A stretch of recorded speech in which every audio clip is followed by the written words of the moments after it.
she hadn't been contacted on the phone for almost a week. And two best friends sharing a secret. She said bad boss name. Then one tells, and the other is hell-bent on the ultimate revenge. Who would imagine a defendant tries to order up a hitman like she's ordering a pizza? Hiring a killer to get rid of the only witness. But her friend has a surprise of her own. A little bit of a beating before she got to this point. She'll have duct tape over her mouth. This hit is staged. Now who's stinging whom? Picture perfect. Plus, we spent days, months, years looking over our back. A Little League coach and the stalker terrorizing his family. You all better watch your backs. But the real shock was who wanted them out of the game. I could feel my knees starting to shake. Killing with kindness. And the best friend with looks, charm, your hair is so beautiful. Oh, I love your dress. and a whole lot of stories.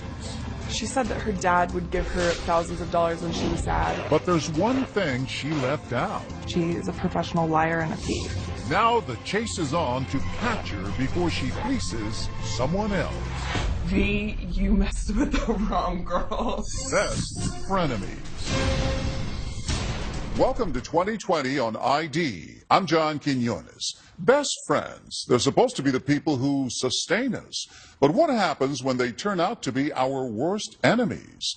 Coming up, 3 tales of trust and treachery, and 3 women determined to turn the tables on those who betrayed them. First, a shared secret with life-altering consequences. But when one friend decides to tell, the other one decides to get even permanently. As Matt Gutman first reported in 2015, that's only the beginning of this story. For any predator, this lush vegetation, flashed by murky brown water at the very end of the Florida Everglades, is exquisite terrain, especially to dispose of someone you just killed. This may look like the site of a bloody murder scene, but hold on, folks, this is not what it seems. And what is about to happen to the victim is the key to a twisted tale of betrayal and revenge. It is one of the craziest and bizarre murders I've ever studied. All right, so Augie, let's come over here. See, these guys are not from the coroner's office. They're an elite squad of Broward County Sheriff's officers called the Viper Unit. They've given 2020 unprecedented access to this elaborate sting designed to foil a murder plot against this woman, Maria Calderon, who's just become one of the walking dead. How's it feel to rise from the dead? To understand the story of this photo, start by taking a look at this photo. That's Maria back at happier times with her bosom buddy, Jacqueline Luongo. We've got for the children, yes. I guess it's not so common that someone who cares for another person would want them dead. That must hurt. Yeah. Maria makes ends meet by working in a restaurant, but Jackie is having money trouble. That is, until she makes a special arrangement with this woman, Pat Vivieros, one of the countless retirees who decide to live out their golden years in the sun-drenched splendor of South Florida. She was very funny and loving. She loved animals. If you ever needed her, if you were in a jam or whatever, she would be there for you. But Pat needed help getting around. She agreed to let her friend Jackie live with her in exchange for some occasional driving. At the time, it made sense. They were friends, and besides, they both loved dogs. Pat was living off her pension and an annuity from a life insurance policy worth $50 grand. She'd swing by the local bank to pick up her regular checks, and police say when Jackie figured this out, visions of money and murder started dancing in her head. When you have no money, no apartment, no gas for your car, $50,000, in her opinion, was worth more than Pat's life. She exchanged Pat's life for $50,000. Then in August 2014, Pat Vivieros disappeared. She hadn't been contacted on the phone for almost a week. But wait, a woman matching Pat's description is later seen at this bank trying to cash Pat's most recent check. Then, for reasons still unknown, Jackie has a revealing conversation with her old friend Maria. She said that Pat was dead. Pat was dead. Yes. Did you realize it was a confession when she told you? Yes. Why did Jacqueline spill the beans to Maria? She thought she could trust Maria. But if Jacqueline thinks her friend is loyal enough to help her get away with murder, she's profoundly mistaken. Instead, Maria calls the cops, telling them Jackie can be found behind the wheel of this banged-up Toyota Solara. Pretty big break. Yeah, it was. Once that tag is run, the alert's coming back to a vehicle that we're looking for, potentially somebody involved in a homicide that we need to interview. Cops, including veteran Broward County homicide detective John Curcio, head straight to Pat's garden apartment. There may have been a small struggle in the bedroom, but one of the dressers was kind of knocked out, off to the side, out of place, but it wasn't like there was a huge altercation. The officer, going in the closet is what found her in a garment bag, and she was in an advanced state of decomposition. Sign of strangulation, pillow? Well, her head was entirely encased in tape. Like mummified?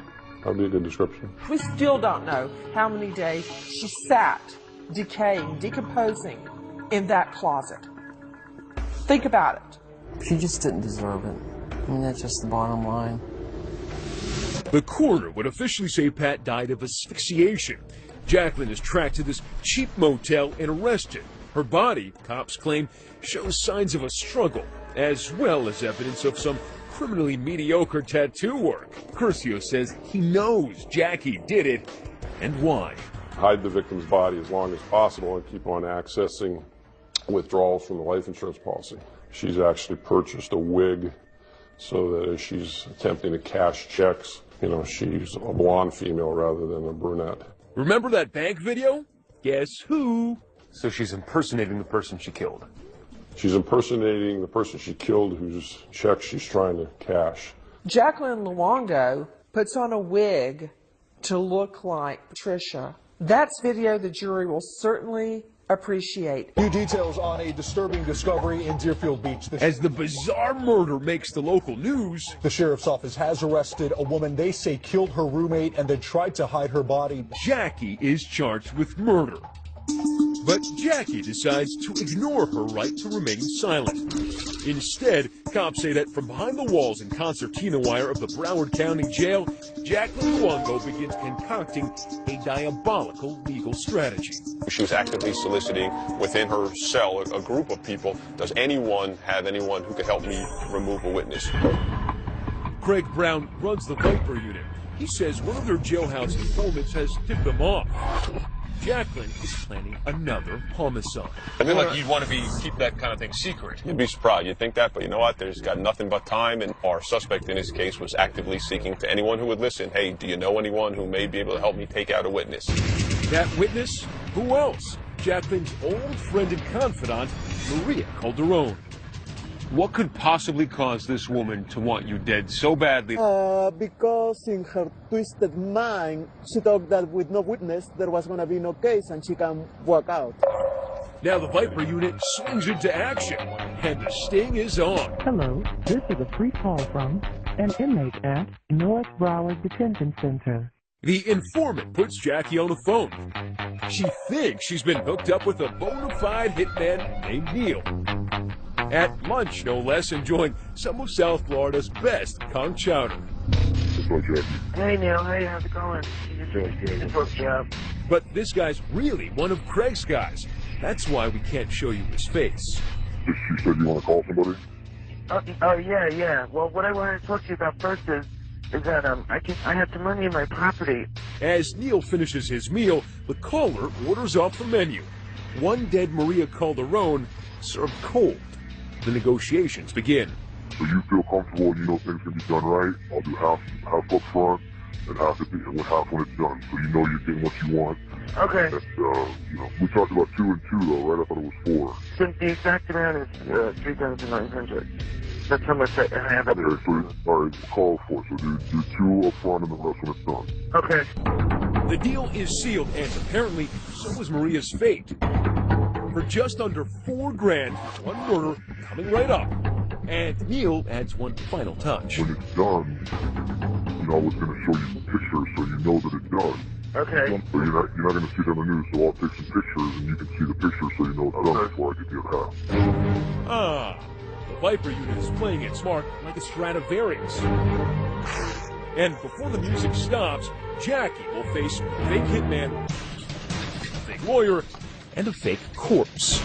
Kind of a crazy thing to have to do, right? And a very real reckoning with justice. I just love it when a killer's plan all fits together. Stay with us.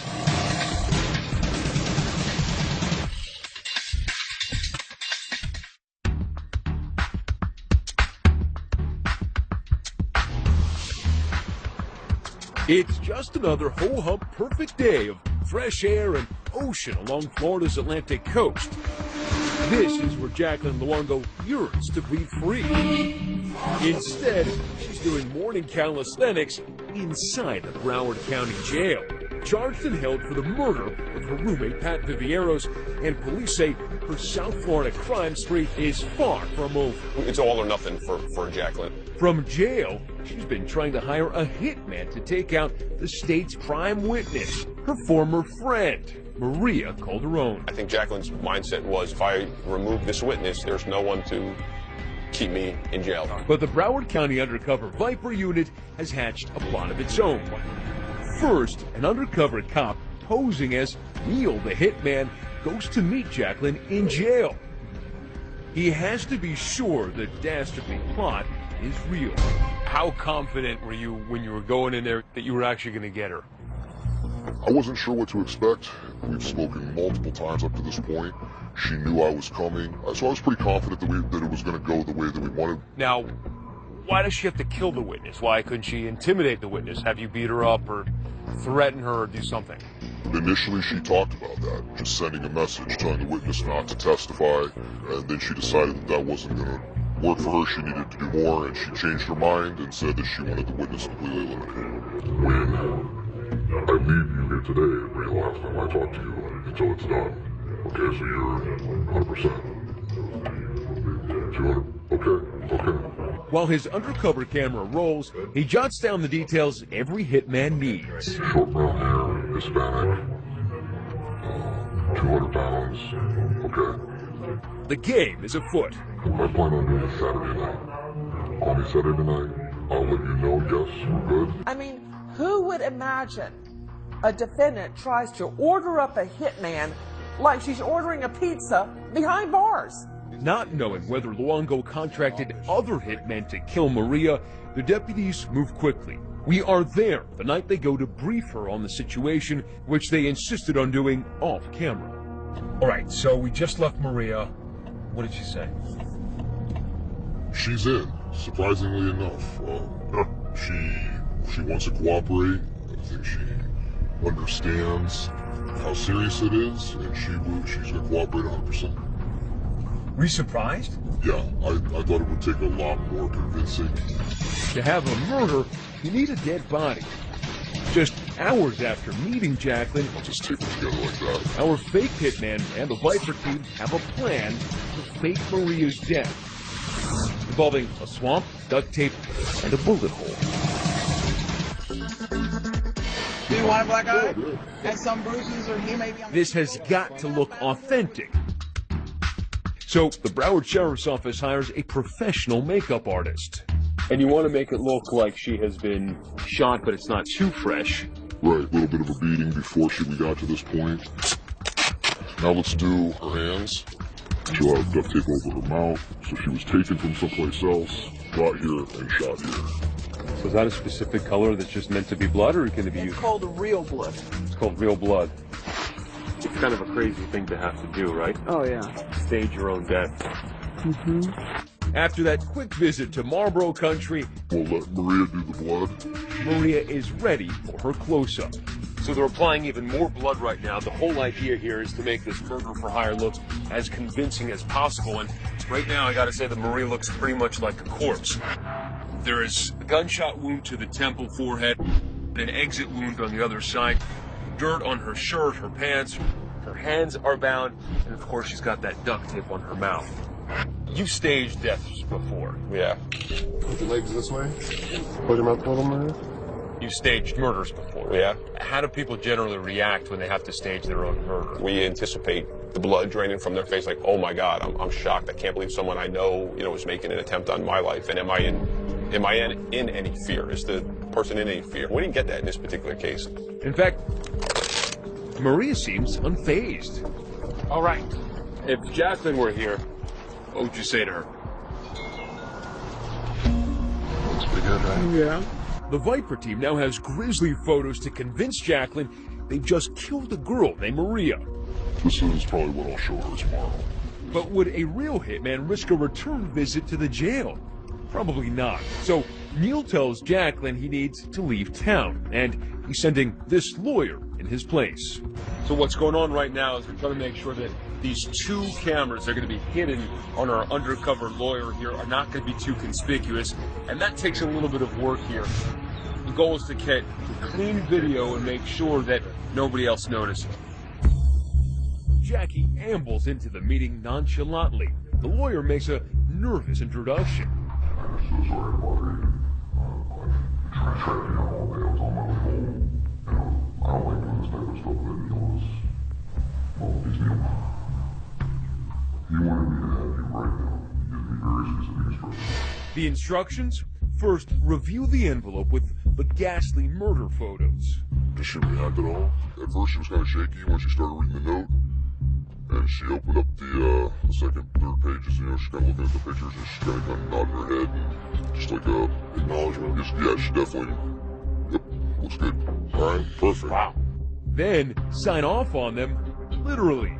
The cops want to make sure they have a case beyond any doubt. The way for him is to verify that you saw the pictures. Oh, okay, sure. Can you help me out with that? Yeah, sure. Oh my God, you're such a lifesaver, Trevor. Look, this guy scares the out of me, so. Okay. No remorse? I mean, any emotion at all? Other than maybe relief. She's not upset about a person losing their life one bit. Alright, so I wrote everything on all the pages. No visible signs of being upset at all. I think that's what's most shocking, is that she looked at those pictures, which are totally grisly and gory. Like a person who was shot in the head being held by her hair. It didn't blanch, didn't stumble. This is someone who you had a relationship with, you were close with. And to have no effect, whatsoever, I think it really shows the mindset of the criminal. It says, I really don't care about anyone else. I'm just worried about my freedom and trying to beat my charge. Hello? Jackie. Afterwards, Jackie even calls her hitman to thank him for a job well done. Hey, how's it going? How did it go? Did he show you the pictures? It was good. Yeah, I saw what he showed me and everything looked good. Okay, are you happy? Yeah, 100%. Okay. I'm more satisfied customer. When Luongo calls the hitman from the jail to tell him what a great job he did, it's like she's giving him a review on Yelp. Jackie is positive that with Maria gone, she'll beat the rap. You think that's going to help? Oh, yeah, no, definitely, yeah, because that was the only person that was going to say anything. Okay. All right, well, if you're happy, I'm happy. I'm definitely happy. But surprise, surprise, just 2 weeks later, Jackie is slapped with new attempted murder charges. Solicitation to commit murder and tampering with a witness. Combined with her previous charge in the murder of Pat Vivieros, if convicted, Jackie is facing the death penalty. She declined 2020's request for an interview. Maybe after getting bitten by the Viper unit, she's decided she's done enough talking for now. When you put 12 in the box, this case it's like tied up with a bow and sitting on top of the Christmas tree, for Pete's sake, for the prosecution to just take down and hand to the jury. It is extremely rare to be handed a case like this on a silver platter. As of 2015, Jacqueline Luongo is still awaiting trial for both the murder of Pat Vivieros and the attempted murder of Maria Calderon. She has pled not guilty to all charges. When we come back, a family terrorized by anonymous letters. We spent days, months, years looking over our backs. And the uneasy feeling the stalker is someone they know. I know where your wife goes every day. I know where your daughter goes to dance school. I was afraid. Stay with us.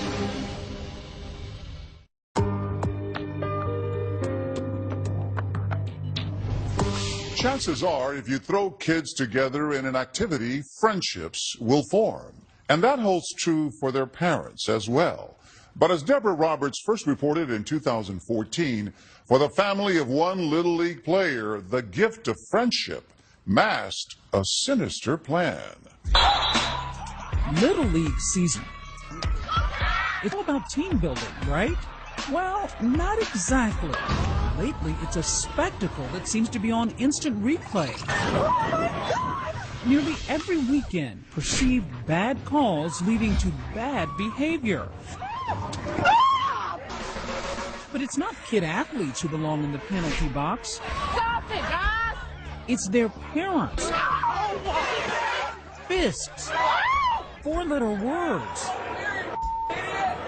Free-for-all brawls. Ooh, he just got slam dunked. And what about this out-of-control dad? So fearful his son's losing a wrestling match, he shoves a 10-year-old clear across the ring. Really? But the MVP, Most Vicious Parent Award, may very well go to Janet Chiuzzi. She may look like an unassuming suburban stay-at-home mom, but for more than a year, she secretly terrorized her Long Island, New York neighbors. We spent days, months, years looking over our back. It all began one summer. John DeMasi was coaching his son Dominic's baseball team when an angry letter was sent to the league board claiming DeMasi was playing favorites. It was just an anonymous letter sent how wrong I was coaching the team and how bad we were. Then there's another letter and another letter. Who could be so spiteful? Month after month, the letters kept coming. The DeMasis were scared for their lives. I know where your wife goes every day. I know where your daughter goes to dance school. How much did you alter your lives? I was working and I stopped. I didn't feel safe with, somebody else driving my children. I was afraid. There was times I slept out here, was nervous about who's coming to the door, who's passing by, and it wasn't easy. But the family found comfort in friends, including Janet Chiuzzi, a neighbor whose son played ball with Dominic and is in the same school. She suddenly began cozying up to Linda.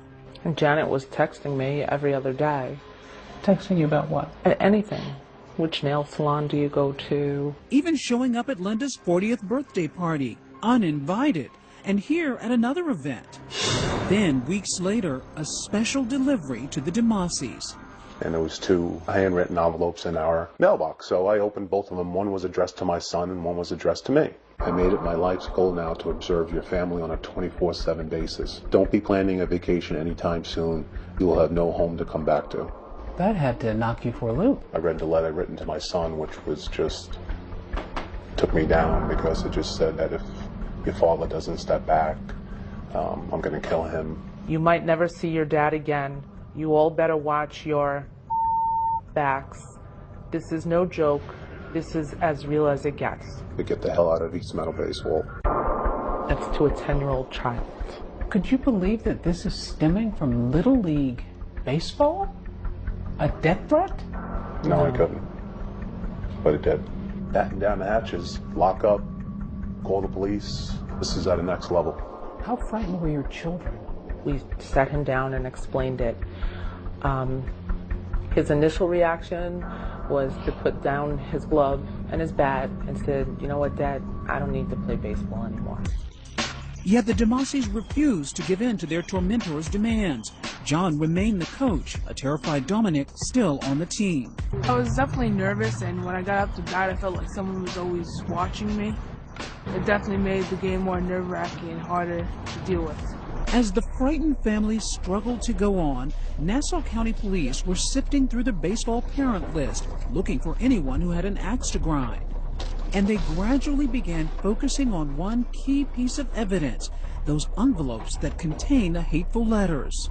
I mean, if you just look at the town and the zip code on every single envelope, you can see that they're all the same handwriting. And another slip-up, the stamps were all identical. That made it apparent that we were dealing with the same person on each occasion. But who? Turns out investigators were zeroing in on a parent no one would suspect, that new friend, Janet Chiuzzi. Some of the content in the letters showed that this person had some intimate knowledge of the family's background. And that's what ultimately led us to Miss Chiuzzi. But to nail her, police needed a copy of her signature. So Linda DeMasi hatches a plot to trick Chiuzzi into giving her one. Linda has her 7-year-old daughter collect addresses for a fake fundraiser. Chiuzzi takes the bait. The way she wrote East Meadow, it was a certain way, and I could feel my knees starting to shake as I was standing there, and I couldn't believe it. A chilling discovery. Linda knows beyond a doubt that her so-called good friend was harboring some bad blood. So suddenly you knew that Janet Chiuzzi was behind it. It was like a wave just came over us. 48 hours later, police matched the samples. They had their woman. New this half hour, a Long Island mother arrested, accused of bad behavior. Janet Chiuzzi was arrested, charged with stalking the DeMasi family. And she made a full admission to her authoring all the letters and making these malicious accusations. But what could lead a parent to threaten to kill another? Chiuzzi told police she was angry because John, as coach, didn't choose her son for the Little League travel team. She pled guilty and was sentenced to 60 days in jail and ordered to stay away from Dominic DeMasi. In a statement, her attorney says his client was genuinely remorseful and recognized the seriousness of her crimes.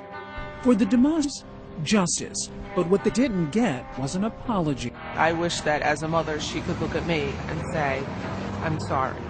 I'm sorry I did this.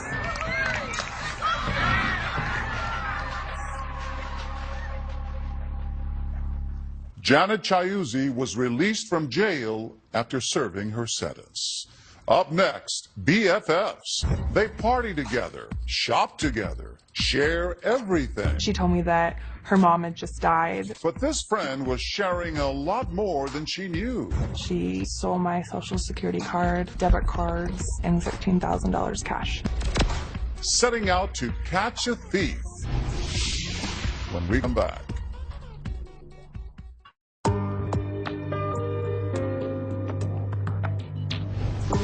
She got their trust. Then she was suspected of getting pretty much everything else. Money, credit cards, even a passport.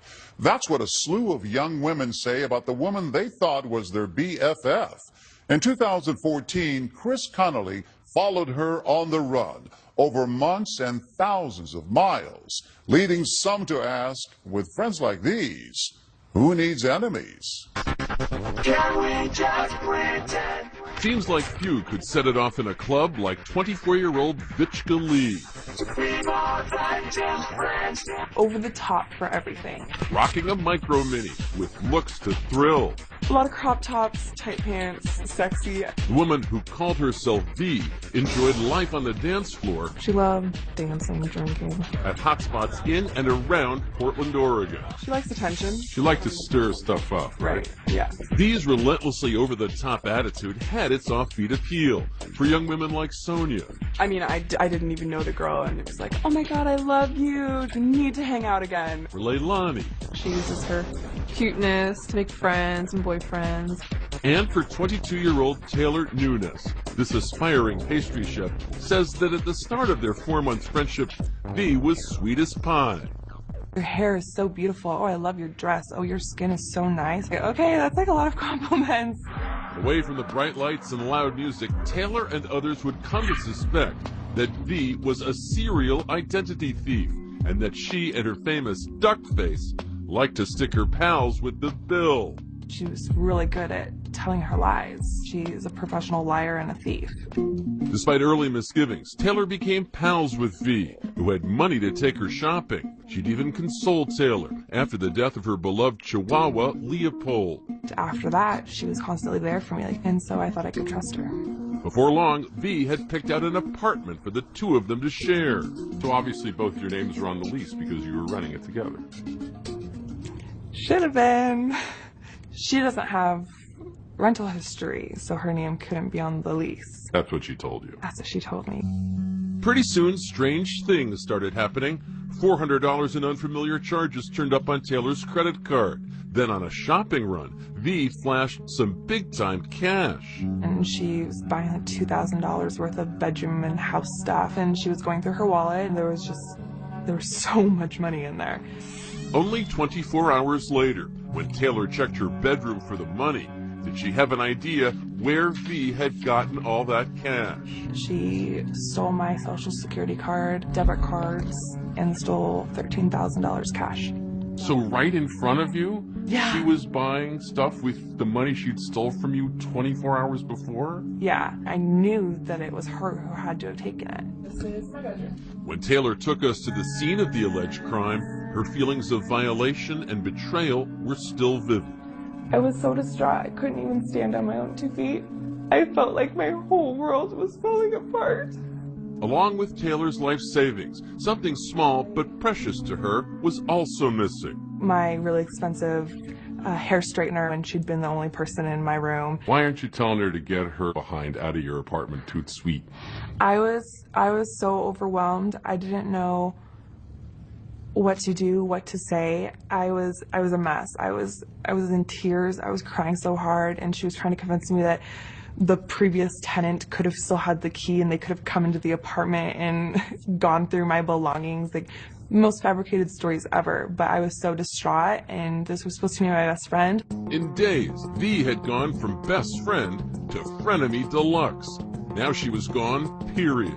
She said she was going to go to LA for a week. That was 3 months ago, and still no V. Why do you think out of all your friends in your circle, she picked you? Because I'm gullible. I'm not very good at hiding my vulnerability, and I believe that she preyed on that.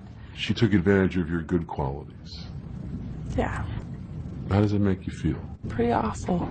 Like, it doesn't necessarily pay off to be nice.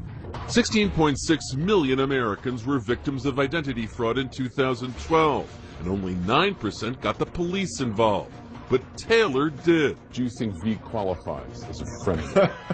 Yeah, she's absolutely a frenemy, because she is your friend, and then absolutely your enemy. In addition to the cash she took from Taylor, she also stole Taylor's credit card. Detective Patrick Altier picked up Taylor's case, spearheading the investigation into these activities. His check of open cases showed that this wasn't the first time V had been accused of putting her pals through the spin cycle. She sought out a certain type of person, became friends with that person, and then would victimize them a little bit over time before doing something to cause her to cut ties with that person and leave. We were best friends. We hung out every single day.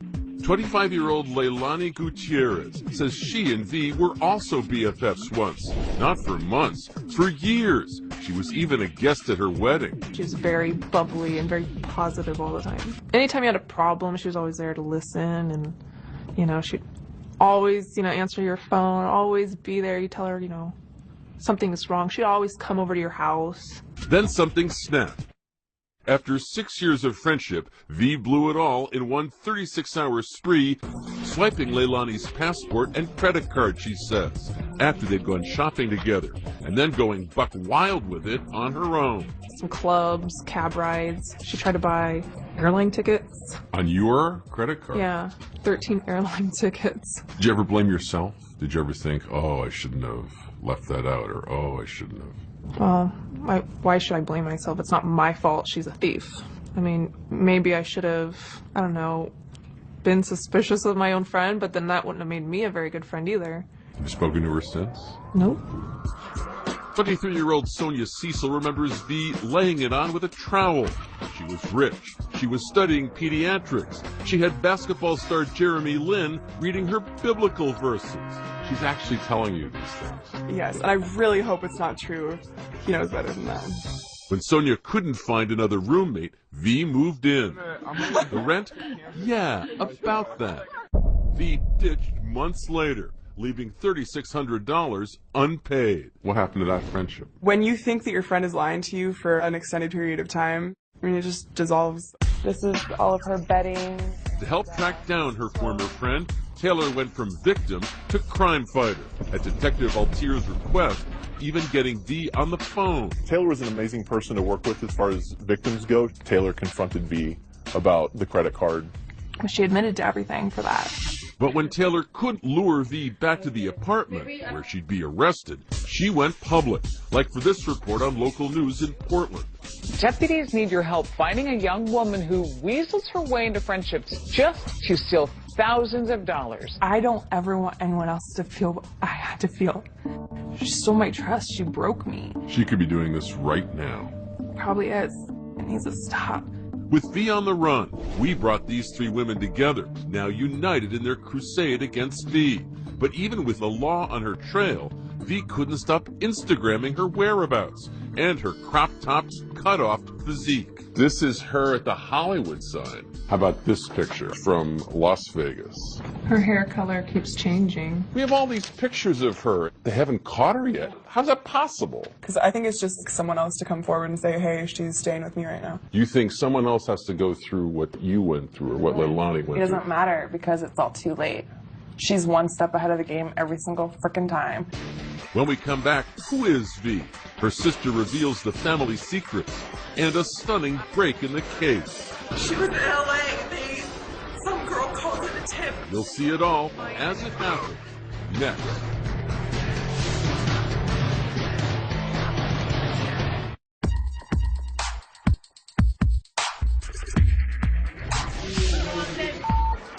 Scenes from A Life on the Lam. Vishka Lee, known as V, flashing dance moves and poses from Vegas to LA on Instagram, to a host of one-time pals from Portland, whom she'd allegedly ripped off for tens of thousands in cash, trips, and luxury goods. Happy Halloween, suckers! I stayed home on Halloween because I was too upset because of her. Because I couldn't face going out because I hate her so much.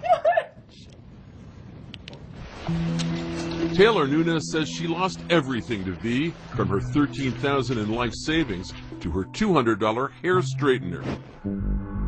But Taylor fought back, setting up a Facebook page dedicated to finding V and getting Detective Patrick Altier to look for V in Portland, Las Vegas, even Los Angeles.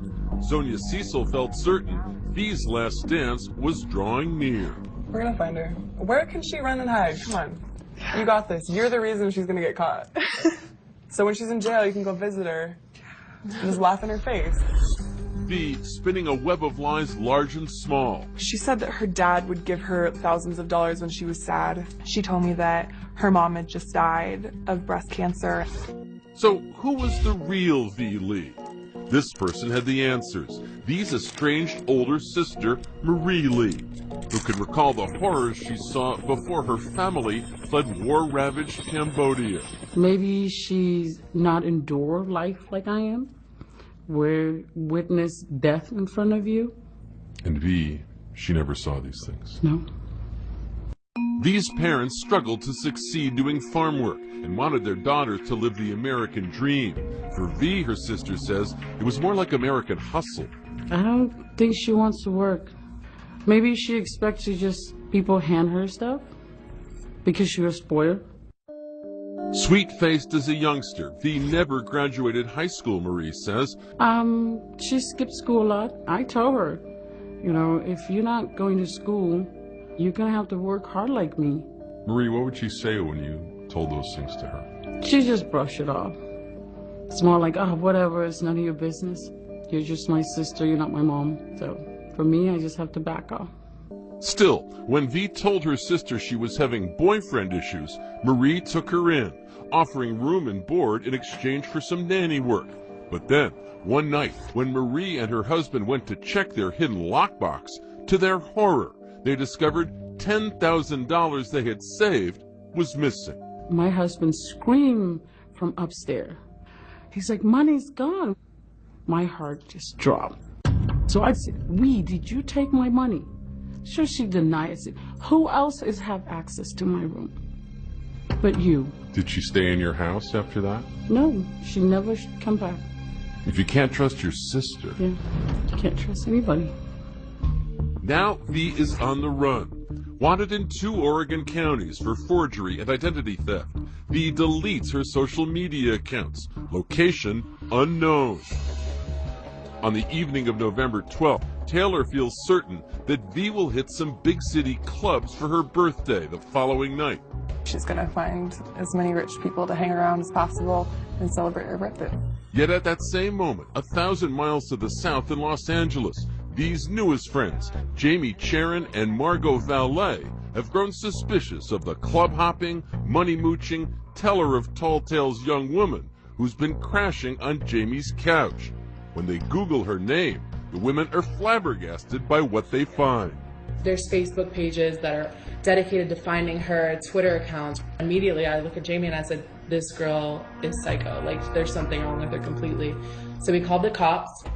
In Portland, less than 3 hours later, Detective Altier is sitting down with 2020 when suddenly his phone blows up. The LAPD has nabbed V. And after he tells Taylor the news... Oh my God, I can't even feel my legs. Months of pent-up emotions are at last unleashed. We did it! I thought this wasn't gonna happen. I did it. I got V. Lee arrested. I can't believe it. We scramble upstairs as events unfold rapidly. Yeah, she's actually the victim in one of our warrants. V, you messed with the wrong girl. It's a pretty spectacular night, isn't it? It's great. I'm happy for Taylor. Hi, this is Taylor. Then a phone call from Portland to LA. You have no idea how grateful I am that you guys called the police tonight. Thank you. Aw, thank you. No, if it wasn't for you, we wouldn't have found her and this wouldn't have happened. Oh, and remember Taylor's $200 hair straightener? The one V ran off with? Do you have a red straightener? A red straightener? Yes! Oh my God, that's my straightener! Yup, we have it. The next day, Marie Lee is sharing her stories of the estranged sister she hasn't heard from in nearly a year. Do you know what day in your sister's life this is? It's her birthday. Do you know where she is right now? I have no idea. She's in LA County Jail. For real? She was arrested last night in Los Angeles. Oh my God. She has to pay for what she did. She needs to admit it that I need help. There's no excuse. We're gonna touch big carry up 3 flights. And with 2020 footing the bill and Detective Altier's okay, a box from LA arrives at Taylor's house. Taylor, Leilani, and Sonia sort through it for their stuff. And sure enough, there's the item that means so much to Taylor. Look what we got, lady! Is that your straightener? That's my straightener! These are the shoes that V bought with my credit card and was wearing around in my house. But however V might have preyed on their openness and vulnerability, these young women weren't afraid to make some new friends. We'll toast to V for our new friendship and group hugs. Bye, guys.